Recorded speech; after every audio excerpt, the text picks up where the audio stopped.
বাবা ঈদের ছুটিতে বাড়িতে আইছো, এইসে বাবার আউটফিটটা বাজেট যদি একটু যদি শেয়ার করতে, বাবার পাঞ্জাবিটা শুরুতে তুমি বলবো এখানে যা কিছু আসছে বর্ষিরি যেগুলো পরে সবকিছুতে এগুলা মানে হাইপ বেশি, দামও বেশি। হ্যাঁ, তাহলে আমরা শুরু করি পাঞ্জাবি দিয়ে। হ্যাঁ, পাঞ্জাবিটা হচ্ছে 3650 টাকা। হ্যাঁ, 3650। তারপরে এই সানগ্লাসটা দিয়ে যাও, এটা হচ্ছে 1400 টাকা।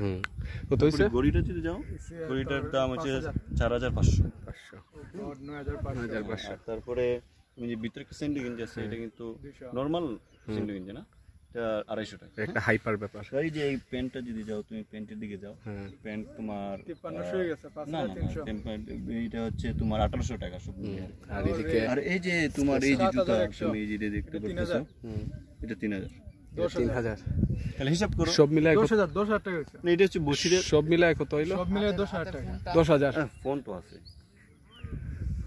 হাতের কি রইছে বাকি? হাতের ফোনটা আর বাকি রইছে। ফোনটা কত? 42000। সব মিলায় কত? 42000।